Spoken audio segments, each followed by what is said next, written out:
കർണാടകയിലെ കോളേജില് 7,000-ഓളം പേർക്ക് HIV ബാധയുണ്ട് എന്നുള്ള വിവരം വരുന്നുണ്ട്. അതിനുശേഷം നമ്മള് കേരളത്തിലെ കണക്കുകൾ നോക്കിയാലും വലിയ എന്താ പറയാ ആശ്വസിക്കാൻ പാകത്തിനുള്ള കണക്കുകളൊന്നുമല്ല. ഈ സമയത്താണ് ആഹ്, അരുൺ കുമാറിന്റെ അന്ന് അദ്ദേഹം 24-ല് വർക്ക് ചെയ്യുന്ന സമയത്ത് ഉം, ടി.പി. സെൻകുമാർ സാറുമായിട്ടുള്ള ഒരു പരിപാടിയിൽ പറഞ്ഞിട്ടുള്ള ഒരു കാര്യം ഉയർന്നു വരുന്നത്. അതായത് ഓക്കെ. ഉം, അന്ന് ജെഎൻയുവില് ഒരു ഉം, 6 വർഷം മുമ്പത്തെ കാര്യമാണ്. പക്ഷെ ഇന്ന് ഈ ഒരു കാര്യം പ്രധാനമായി തോന്നിയത് കൊണ്ട് സോഷ്യൽ മീഡിയ ഉയർത്തിക്കൊണ്ടുവരുന്നതാണ്. അന്ന് കോണ്ടം തലയിൽ കെട്ടിക്കൊണ്ട് ജെഎൻയുവിലെ പ്രൊട്ടസ്റ്റിൽ പങ്കെടുത്ത ഒരു യുവതിയുടെ പടം. ഉം, അതിനെക്കുറിച്ച് ഉം, ഉം, ടി.പി. സെൻകുമാർ സർ അന്ന് പറഞ്ഞതുമായി ബന്ധപ്പെട്ടിട്ടാണ് ഉം. ചോദിക്കുന്നത്. ഓക്കെ. അപ്പോ അതുമായി ബന്ധപ്പെട്ടുള്ള മറുപടിയും ഒക്കെ വരുന്നുണ്ട്. അതിനെ വളരെ ജനറലൈസ് ചെയ്യുന്ന രീതിയിലാണ് ഇദ്ദേഹത്തിന്റെ ചോദ്യവും കാര്യങ്ങളും ഒക്കെ വരുന്നത്. ഞാൻ പറയുന്നത് രണ്ട് ഇൻസിഡന്റ് ആണ്. പക്ഷെ ഇന്നത്തെ ഒരു സമയം എന്ന് പറയുന്നത് സെൻകുമാർ സാറ് പറഞ്ഞിട്ടുള്ളത് എന്താണോ അതിലേക്കല്ലേ എത്തി നിൽക്കുന്നത് എന്നുള്ളതാണ് എന്റെ ഒരു ചോദ്യം. പ്രജിത, എൻ്റെ അമ്മ ഡോക്ടറായിരുന്നു, ഗൈനക്കോളജിസ്റ്റ് ആയിരുന്നു, അറിയാലോ. അമ്മ ഡിസ്ട്രിക്ട് ഫാമിലി വെൽഫെയർ ഓഫീസർ ആയിരുന്ന സമയത്ത് ഈ കുടുംബാസൂത്രണത്തെ കുറിച്ചൊക്കെ ക്ലാസ് എടുക്കുമ്പോൾ അപ്പോൾ അത്രയും ഇതുപോലത്തെ ഒരു സ്ത്രീ പുരുഷ സമ്പർക്കങ്ങളോ സൗഹൃദങ്ങളോ ഒക്കെ ഇല്ലാത്ത എന്താ പറയുന്ന അടങ്ങി ഒതുങ്ങി അങ്ങനെ പറഞ്ഞതിന് പ്രശ്നമൊന്നുമില്ല. എന്തായാലും ഉം, കുടുംബത്തിനൊരു മാന്യത കൽപ്പിച്ച് ജീവിച്ചിരുന്ന ഒരു കാലഘട്ടത്തെ കുറിച്ചാണ് പറയുന്നത്. അപ്പോൾ ക്ലാസ് എടുക്കാൻ പോകുമ്പോൾ എങ്ങനെ കോണ്ടം എന്ന് പറഞ്ഞ് തുടങ്ങിയത് കൊണ്ടാണ് ഞാൻ ഈ പറയുന്നത്. ഉം, കോണ്ടം എങ്ങനെ ഉപയോഗിക്കണം, എങ്ങനെ നമുക്ക് ഫാമിലി പ്ലാനിങ് ചെയ്യാം, കുട്ടികൾ വേണ്ടാത്ത സമയത്ത് അനാവശ്യമായ ഗർഭധാരണത്തിലേക്കും തുടർന്നുള്ള അബോർഷനിലേക്കൊക്കെ പോവാണ്ടിരിക്കാമല്ലോ. അപ്പൊ എങ്ങനെ കോണ്ടം ഉപയോഗിക്കണം എന്നൊക്കെ ഈ ANMs എന്ന് പറയും, നഴ്സുമാര് ഉം, കാണിച്ചു കൊടുക്കും. അപ്പോ ഒരു സ്ഥലത്ത് ഭയങ്കരമായിട്ട് ഈ ഗർഭനിരോധന അല്ല, കുട്ടികളെ ഭ്രൂണഹത്യ, ഉം, അതായത് അബോർഷന് വേണ്ടിയിട്ട് വരുന്നു. ഇവര് പോയി ക്യാമ്പ് എടുത്തൊരു സ്ഥലത്ത് അത് കാര്യം അന്വേഷിച്ച് ചെന്നപ്പോ പ്രജിത, ഈ നേഴ്സ് കാണിച്ചു കൊടുത്തത് എന്താണെന്നറിയാമോ? ഇവര് കോണ്ടം എടുത്ത് ഒരു എന്താണ് സ്കെയിലിൽ ഇട്ടിട്ട് എന്താണ് കോണ്ടം ആ സ്കെയിലിൽ ഇട്ടിട്ടാണ് ഇങ്ങനെയാണ് ഗർഭനിരോധനത്തിന് ഉം. ഉപയോഗിക്കേണ്ടതെന്ന് കോണ്ടം കാണിച്ചു കൊടുത്തു. ഈ സ്ത്രീകളും പുരുഷന്മാരും എല്ലാവരും തന്നെ ഒരു സ്കെയിൽ എടുത്ത് കോണ്ടം എടുത്ത് വെച്ച് ബന്ധത്തിൽ ഏർപ്പെട്ടു. അവരെല്ലാവരും ഉം. ഗർഭിണികൾ ആവുകയും ചെയ്തു. അവിടെയാണ് കുട്ടികളുടെ അബോർഷന് വേണ്ടിയിട്ട് ആളുകൾ വരാൻ തുടങ്ങിയത്. അതുപോലെയാണ് ശ്രീ സെൻകുമാർ സാറ് പെൺകുട്ടി കോണ്ടം എടുത്ത് തലമുടിയിൽ പോണിറ്റെയിൽ കെട്ടിയിട്ട് നടന്നു എന്ന് പറഞ്ഞല്ലോ. അങ്ങനെ പെൺകുട്ടികൾ കോണ്ടത്തിന്റെ ഉപയോഗം തലമുടിക്ക് ഒരു അലങ്കാരമാണെന്ന് വിചാരിച്ച് നടന്നത് കൊണ്ടായിരിക്കാം ഇപ്പൊ HIV കൂടുന്നത്. എന്തിനാണ് നമ്മൾ എപ്പോഴും വടക്ക് നോക്കി യന്ത്രമായിരിക്കുന്നത്? പരിചിത വായിച്ചത് ബാംഗ്ലൂരിലെ കണക്കല്ലേ വായിച്ചത്? അതെ. കേരളത്തിലെ കണക്ക് ഞാനൊന്ന് വായിച്ചാലോ? ഉം, എങ്ങനെ ഉണ്ടാവും?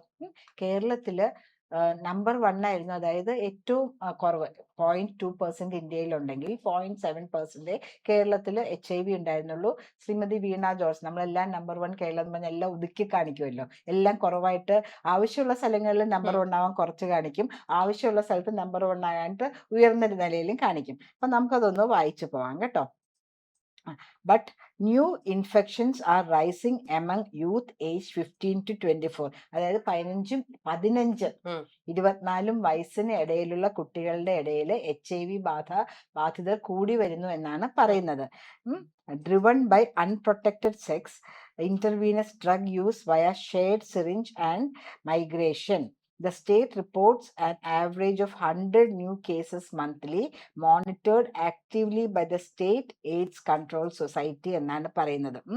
HIV cases in 15 to 24 age bracket rose from 9% in 2022 to 15.4% by late 2025. ഉം. കേട്ടോ. Total numbers, the state recorded 4,477 new HIV cases over a recent 3-year span, average roughly 1,200 new cases annually എന്നാണ് പറയുന്നത്. ഉം. Approximately 62.6% of infections linked to unprotected sex with multiple partners, 24.6 to same sex relations, and 8.1 to infected needles എന്നാണ് പറയുന്നത്. ഉം. Priority ഡിസ്ട്രിക്ട്സിൽ വന്നിരിക്കുന്നത് നമ്മുടെ main corporations ആയ Ernakulam, Thiruvananthapuram, Thrissur and Kozhikode show the highest numbers of new infections എന്നാണ് കാണിക്കുന്നത്. അപ്പം നമ്മൾ ഇങ്ങോട്ടേക്കൊന്നും പോകണ്ട. ബാംഗ്ലൂർക്കൊന്നും പോവണ്ട. എറണാകുളത്തെ കാര്യം നോക്കാം, തിരുവനന്തപുരത്തെ കാര്യം നോക്കാം, കോഴിക്കോടെ കാര്യം, തൃശ്ശൂരെ കാര്യമൊക്കെ നോക്കിയാൽ പോരെ. പക്ഷെ നമ്മള് വളരെ വിജിലന്റ് ആയിരിക്കണം. കാരണം നമ്മുടെ പല യൂത്തും പഠിക്കുന്നത് ബാംഗ്ലൂരാണ്, ജോലി ചെയ്യുന്നത് ബാംഗ്ലൂരാണ്. അപ്പോൾ ഈ പറഞ്ഞ പ്രജിത പറഞ്ഞ കാര്യം നമുക്ക് ആൻഷ്യസ് ആയിട്ട് തന്നെ പേരൻസിന് കാണാൻ പറ്റുകയുള്ളൂ. നമ്മുടെ കുഞ്ഞുങ്ങൾ അവിടെ ഉണ്ടല്ലോ, അവരവിടെ എന്ത് ജീവിതമാണ് നയിക്കുന്നതെന്ന് അറിയില്ല. നമുക്ക് ഇവിടെ തന്നെ അറിയാം, പല അപ്പാർട്ട്മെന്റ്സിലും ആൺകുട്ടികളും പെൺകുട്ടികളും ഒരുമിച്ച് ഷെയർ ചെയ്യുന്നുണ്ട്. ഒരു മുറി പെൺകുട്ടികൾക്ക്, ഒരു മുറി ആൺകുട്ടികൾക്ക് എന്നുള്ള ലെവലിലുണ്ട്. അല്ലാണ്ട് ഒരേ മുറിയിൽ തന്നെ ആൺകുട്ടികളും പെൺകുട്ടികളും താമസിക്കുന്നുണ്ട്. നേച്ചേഴ്സ് കോൾ എന്ന് പറയാം. ഒരു അങ്ങനെ തന്നെയാണ് ഈ ലോകം മുന്നോട്ട് പോകുന്നത്. പരസ്പര ആകർഷണത്തിന്റെ ഫലമായിട്ട് തന്നെയാണല്ലേ ലോകം മുന്നോട്ട് പോകുന്നത്. ഒരു മുറിയിൽ താമസിക്കുക, ഒരു അപ്പാർട്ട്മെന്റിൽ താമസിക്കുമ്പോൾ നാച്ചുറൽ ആയിട്ടും അവിടെ അവർ തമ്മിലൊരു റിലേഷൻഷിപ്പ് ഉണ്ടായി എന്ന് വരാം. അങ്ങനെ വരുന്ന സാഹചര്യങ്ങളിൽ പല കുട്ടികളും ആ അപ്പാർട്ട്മെന്റിലുണ്ട്. ആൺകുട്ടികളുണ്ടാവും, പെൺകുട്ടികളുണ്ടാവും. പിന്നെ ഇവർക്കൊക്കെ എന്താ പറയുന്നേ, പഴയ പോലത്തെ ഒരു മോറൽ സ്റ്റാൻഡേർഡ്സ് ഉണ്ടോ എന്ന് നമുക്കറിയില്ല. നമ്മളൊക്കെ ഞാൻ പഴഞ്ചൻ സ്കൂളിലാണ്, പ്രജിതയല്ല.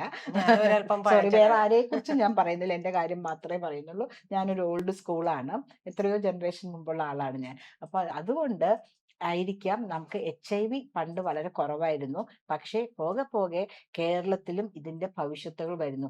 ഇങ്ങനെ പോകുവാണെങ്കിൽ നമ്പർ 1 ആകാനായിട്ട് അധിക കാലതാമസം ഇല്ല. ഈ ഡോക്ടർമാർ മക്കളെയൊക്കെ ഞാൻ ഒരമ്മയുടെ ഭാഗത്ത് നിന്നുള്ള രീതിയിൽ ചോദിക്കുകയാണ്. നമ്മള് മക്കളെ ഉന്നത വിദ്യാഭ്യാസത്തിനൊക്കെ വേണ്ടിയിട്ടാണല്ലോ മറ്റിടങ്ങളിലേക്ക് പഠിക്കാൻ വരുന്നത്. ഇപ്പൊ എറണാകുളം, തിരുവനന്തപുരത്തൊക്കെ ഇത് കൂടുന്നു എന്ന് പറയുമ്പോൾ മറ്റുള്ള സ്ഥലങ്ങളിൽ നിന്നുള്ള വിദ്യാർത്ഥികളൊക്കെ, കുട്ടികളൊക്കെ ഇവിടെ വന്ന് താമസിച്ച് പഠിക്കുകയും ഒക്കെ ചെയ്യുന്നുണ്ട്. പലതരം കോഴ്സുകളും കാര്യങ്ങളും ഒക്കെ ആയിട്ട് വരുന്നുണ്ട്. അപ്പൊ ഈ വീട്ടിൽ നിന്ന് വരുന്ന കുട്ടികൾ അവരുടെ അച്ഛനും അമ്മയും കൊടുക്കുന്ന കൺസെന്റ് അല്ല ഈ ഒരു കാര്യം എന്ന് പറയുന്നത്. ഇപ്പൊ JNUലെ കാര്യം ചോദിക്കുമ്പോ പറയുന്നത് അതിനെ അങ്ങനെ അങ്ങ് വിട്ടാൽ പോരെ എന്നുള്ളതാണ്. അപ്പൊ ഏഹ്, ഒരു എങ്ങനെ എങ്ങ് വിട്ടാൽ മതിയെന്ന് അതായത് ഒന്ന് പറയൂ. അങ്ങനെ ഒരു ഞാൻ ചോദിക്കുന്നതല്ല, ഇതാണ് അരുൺകുമാർ ചോദിക്കുന്ന ഒരു കാര്യം എന്ന് പറയുന്നത്. അതിന് എന്തിനാണ് അത്രയൊരു ഇതായിട്ട് കാണേണ്ട ആവശ്യം എന്നുള്ള രീതിയിലാണ്. എന്തിനെ കാണണ്ട, ഇതൊരു സമൂഹത്തിന്റെ ഒരു വിപത്താണ്. ഇപ്പൊ പ്രജിത, ഞാൻ പ്രജിതയോട് പറയുന്നു, നമ്മൾ വിവാഹം തീരുമാനിക്കുന്നതിന് മുമ്പ് ആൺകുട്ടിയുടെയും പെൺകുട്ടിയുടെയും ഹെൽത്ത് സർട്ടിഫിക്കറ്റ് ചോദിക്കേണ്ട ഒരു സാഹചര്യത്തിലേക്കാണ് കേരളത്തിൽ പല സ്ഥലങ്ങളും പോയിക്കൊണ്ടിരിക്കുന്നത്. അറിയുന്നില്ല, പാർട്ട്ണർ അറിയുന്നില്ല, ഭർത്താവിന് അത് പ്രതിസുത വരണോ പ്രതിസുത വരുവോ, HIV ബാധ്യതയാണോ എന്ന് അറിയില്ല. ഈ കുട്ടി പോലും ചിലപ്പോൾ അറിഞ്ഞു എന്ന് വരുന്നില്ല. അത് അതിന്റെ ലേറ്റസ്റ്റ് സ്റ്റേജസിലേക്ക് പോകുമ്പോൾ അതിന് ട്രീറ്റ്മെന്റ് വേണ്ട സാഹചര്യത്തിൽ മാത്രമേ അറിയുന്നുള്ളൂ. ശരീരം വല്ലാണ്ട് ശോഷിച്ചു വരിക, ആഹാരം കഴിക്കാണ്ടിരിക്കുക, അങ്ങനെയുള്ള സിംറ്റംസ് ഒക്കെ വരുമ്പോഴേ ഈ കുട്ടിയും വെറുതെ കാഷ്വൽ ആയിട്ട് ഒരു ചെക്കപ്പിന് പോകുമ്പോൾ അറിയുന്നത് ഷോക്കായി പോവാണ്. ആരോട് പറയാൻ പറ്റും? ഫ്രണ്ട്സിനോട് പറയാൻ പറ്റുമോ? ഒരു ആൾക്കാരുടെ വിചാരം അതുവരെ ഉണ്ടായിരുന്ന അടുത്തിരുന്നാൽ ഫ്രണ്ട്സ് പോലും എല്ലാം പോവും. അടുത്തിരുന്നാൽ പോലും HIV പകരും എന്നാണ് വിചാരം. ശരിക്കും പറയുകയാണെങ്കിൽ തുപ്പലിൽ കൂടെ പകരുള്ളൂ, ലൈംഗിക ബന്ധത്തിൽ കൂടെ പകരുള്ളൂ, അല്ലെങ്കിൽ നീഡിൽ എക്സ്ചേഞ്ച് ചെയ്യുമ്പോൾ അങ്ങനെയൊക്കെ വരുള്ളൂ. നീഡിൽ നിന്ന് നമ്മുടെ അതെ. ഇതിടുക, മനസ്സിലായല്ലോ, സിറിഞ്ച്. ഓക്കെ, ആ സാഹചര്യത്തില് കൂട്ടുകാരില്ലാണ്ടാവും. അച്ഛനും അമ്മയോടും പറയാൻ പറ്റുമോ? ആരോടും പറയാണ്ട് ആ കുട്ടി ഒറ്റപ്പെടുന്ന സാഹചര്യത്തിൽ ആ കുട്ടി പോലും ഇത് പബ്ലിക്കായിട്ട് പറയില്ല. അങ്ങനെയാണ് ഈ സൗഹൃദങ്ങളിൽ കൂടെ HIV പകർന്നു പോകുന്നത്. പിന്നെ അത് പലർക്കും അത് റിവെഞ്ച് ആകും. അവൻ എന്റെ കൂടെ ഇത് സഹശയനം നടത്തിയതല്ലേ, എന്നാ അവനും കൊടുത്തേക്കാം. അല്ലെങ്കിൽ ഇവൾ എന്റെ കൂടെ കിടന്നതല്ലേ, അവൾ അങ്ങനെ നടക്കണ്ട, ഇവൾക്കും കൊടുത്തേക്കാം. പിന്നെ അവനൊരു വെൻഡറ്റയാവും, എന്റെ കൂടെ കുറെ പേരുണ്ടാവട്ടെ, ഞങ്ങളൊരു കമ്മ്യൂണിറ്റി രൂപീകരിക്കട്ടെ, ഇവരും അനുഭവിക്കട്ടെ, ഞാൻ മാത്രം എന്തിനു സഹിക്കണം. അങ്ങനെയും ഒരു സൈക്കോളജിക്കൽ ഇമ്പാക്ട് ഉണ്ടാവും, ഇഫക്റ്റ് ഉണ്ടാവും എന്ന് എന്നോട് പല സൈക്കോളജി സുഹൃത്തുക്കളും, എന്നോട് സൈക്കോളജിസ്റ്റുകളായ സുഹൃത്തുക്കളും പറഞ്ഞിട്ടുണ്ട്. ഇതൊരു വലിയ മനസ്സാണ്, ശരിക്കും അഡ്രസ്സ് ചെയ്യേണ്ട ഒരു കാര്യമാണ്. നിങ്ങൾ എൻജോയ് ചെയ്യൂ, നിങ്ങൾക്ക് ജീവിതം എൻജോയ് ചെയ്യൂ. നിങ്ങൾ ന്യൂ സ്കൂളാണ്, ജെൻസിയാണ്, എന്തോ ആവട്ടെ.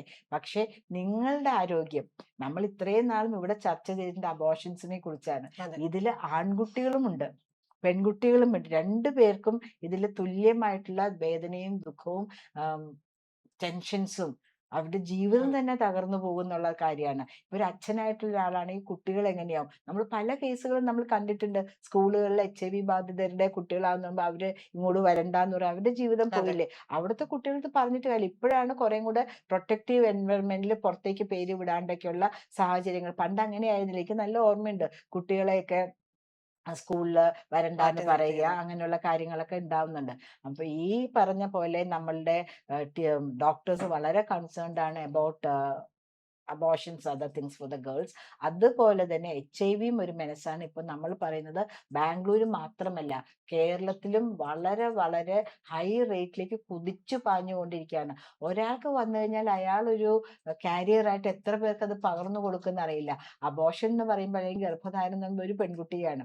ആ അതെ. പെൺകുട്ടിയുടെ ശരീരം അഫക്റ്റഡ് ആവുന്നതാണ് ഡോക്ടേഴ്സിന് ഇപ്പൊ കൺസേൺ. പക്ഷെ ഇത് അങ്ങനെയല്ലല്ലോ.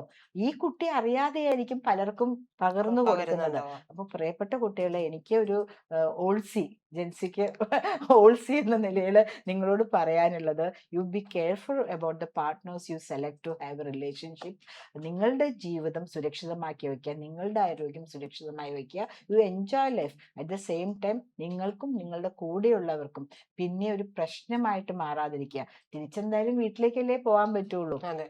ആ കുഞ്ഞിനെ അമ്മയെ അച്ഛനും ആ മകനെയും മകളെയും ചേർത്ത് പിടിക്കുക തന്നെ ചെയ്യും. പക്ഷെ അവരുടെ മനോനിലയെക്കുറിച്ചും കൂടെ നമ്മൾ അറിയണല്ലേ. ആശുപത്രിയിലൊക്കെ കൊണ്ടുപോകേണ്ട സാഹചര്യം വരുമ്പോൾ എന്തായാലും കുറച്ചു പേരെങ്കിലും അറിയും. അതെ. നിന്റെ വളർത്തുദോഷാണെന്നും പറഞ്ഞ് കൈ ചൂണ്ടുകയുള്ളൂ അതെ. അച്ഛന്റെ അമ്മയുടെ, പ്രത്യേകിച്ച് അമ്മയുടെ. നിന്റെ വളർത്തുദോഷ, മോനെ അങ്ങോട്ട് പൊക്കി വച്ചേക്കഴിഞ്ഞില്ല, മോളെ നീ എവിടേക്ക് അയച്ച് പഠിപ്പിച്ചു, അനുഭവിക്കടി എന്ന് മനസ്സിലെങ്കിലും പറയും. നമുക്ക് ഇവിടുത്തെ ആൾക്കാരുടെ സൈക്കോളജിയും കൂടെ അറിയാലോ അതെ. പ്രതിത. അപ്പൊ ഒന്നും വേണ്ട, നിങ്ങളുടെ സ്വന്തം ആരോഗ്യം നിങ്ങൾ കാത്തുരക്ഷിക്കുക.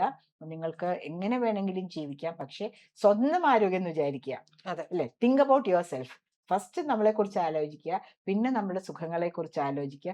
എപ്പോഴും നമ്മൾ സുഖമായിട്ട് ജീവിക്കണമെങ്കിൽ കുറച്ച് ശ്രദ്ധയോടും കരുതലോടും കൂടെ ഇവർ പറയുന്നത് പോലെ ഒരു റിലേഷൻഷിപ്പിൽ ഏർപ്പെടുമ്പോൾ വേണ്ട നെസസറി പ്രിക്കോഷൻസ് എടുക്കുക. സോ ദാറ്റ് ഈവൻ അഫക്റ്റഡ് ആയിട്ടുള്ള ഒരു പാർട്ട്ണർ ആണെങ്കിൽ പോലും നിങ്ങളിലേക്ക് HIV എന്ന ഏറ്റവും മാരകമായ രോഗം പകരാതിരിക്കാൻ വേണ്ടി പ്രിക്കോഷൻസ് നിങ്ങളെ ഏറ്റെടുക്കുക. നേരത്തെ അമ്മയുടെ എണ്ണം ചെയ്ത പോലെ അത് വേണ്ട സ്ഥലത്ത് തന്നെ ഉപയോഗിക്കുക.